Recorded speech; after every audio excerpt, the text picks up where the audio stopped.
Inshuti zacu mudukunda cyane kandi mudukurikira umunsi kundi kuri The Pop Live TV, tubanje kubasuhuza cyane.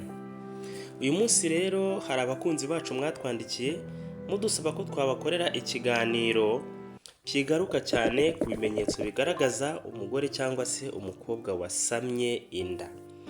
Niba uri umugore cyangwa uri umukobwa ukaba ugiye kubyara bwa mbere, hakaba hari ibyo utabashije gusobanukirwa cyangwa se gusobanuza, iyi video ntigucike kuko tugiye kurebera hamwe ibimenyetso bigaragaza umukobwa cyangwa umugore wamaze gusama. Reka dutangirane n'ikimenyetso cya mbere. Ikimenyetso cya mbere kigaragaza ko umukobwa cyangwa umugore yasamye ni uguhagarara kw'imihango. Iyi mihango iyo ihagaze ni ikimenyetso kigaragara ko nyuma y'imibonano mpuzabitsina intangangore yahuye n'intangangabo bigakora urusoro. Icyo gihe imihango ntago yongera kuza. Ariko nyuma y'iminsi 7 cyangwa se hagati y'iminsi 7 n'8 ushobora kubona uturaso dukeya turi mu myanya yawe y'ibanga. Ntibivuze ko ari imihango yaje, ahubwo n'urusoro ruba rwagiye muri nyababyeyi rukahatuga rukahacukura kugira ngo ubashe kubona aho ruzakurira. Nusanga rero uturaso dukeya mu myanya yawe y'ibanga cyangwa se mu myenda yawe y'imbere nyuma y'iminsi 7 warabuze imihango, nuvuga ngo ikoze imibonano mpuzabitsina ukabura imihango igihe yari isanzwe izira, nyuma y'iminsi 7 ukabona utwo turaso dukeya nko mu ikariso yawe imbere cyangwa mu mwenda w'imbere, ntibivuze ko ari imihango, ahubwo nuko ari urusoro rwaje gucukura muri nyabyeyi kugira ngo rubone aho ruzahakurira. Icyo gihe utwo turaso rero tukaza. Turakomeza rero n'ikimenyetso cya kabiri, harimo kugira kumva ufite akabeho, kumva ufite isereri ndetse ukagira n'iseseme. Iyi seseme gutera rimwe na rimwe kumva impumuro idasanzwe, ibintu byaguhumuriraga bigatangira kukunukira, icyo gihe utangira kuruka bidasanzwe. Iki nacyo ni kimwe mu bimenyetso simusiga bikwereka ko wamaze gusama. Ikimenyetso cya gatatu ni ukuribwa mu nda yo hasi. Uku kubabara mu nda yo hasi bivuze ko cyangwa se mu kiziba cy'inda niko bakunda kubyita.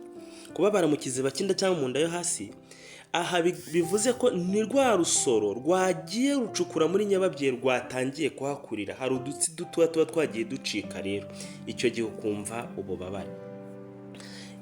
Ikimenyetso cya kane ni ukumva ufite ubwoba, wiyumvamo amarangamutima ahinduka umwanya muto ku wundi, umunsi ku wundi.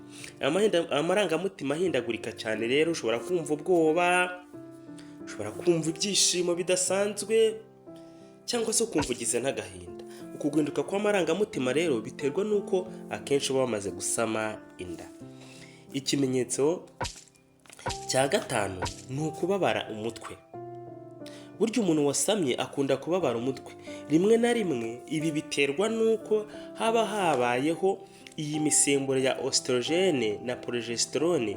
Ni imisemburo ikora akazi gakomeye cyane mu gutwita k'umugore. Niyo mpamvu rero ko iyi misemburo yiyongera mu mubiri kugira ngo umwana azabashe kugukuriramo, bishobora kugutera impinduka mu mubiri ukaba wababara umutwe. Rimwe na rimwe bamwe banavuga ko ushobora no kubabara imoko z'amabere. Ni ikindi kimenyetso cya gatandatu. Nanone wumva amabere aremereye ndetse ukumva urababara ku moko z'amabere, hari nubwo zihinduka bamwe zigatangira no guhinduka umukara. Rero uku kubabara amabere cyangwa se kumva amabere yaremereye, iki nacyo ni ikimenyetso simusiga kuko ya misemburo ya oestrogene na progesterone yaba yatangiye gukora akazi kayo. Harimo na bamwe bahinduka uruhu rwo mu maso, wamureba ukabona ko yahindutse mu maso. Ibi bigaragara ku buryo budasubirwaho, bakavuga ko byanze bikunze n'abakureba bakabona bati uriya muntu yagize gute, yarasamye. Abandi barwara impiswi, bagacibwamo cyangwa se bakarwara constipation. Ni ukuvuga ngo constipation ni impatwe. Izi mpatwe n'imitsi biterwa na contraction musculaire zo mu gifu. Ahangaha umukobwa cyangwa umugore ashobora no kujya asuragura cyane bitewe n'iyo mpamvu. Ibi byose biterwa na contraction musculaire zo mu mara bitewe n'imisemburo ya oestrogene na progesterone. Ahangaha ibi byuka bigenda bikagerayo mu mara nibyo bigenda bisohoka. turabibutsa ko umugore cyangwa umukobwa hano adashobora kwifata ngo adasura.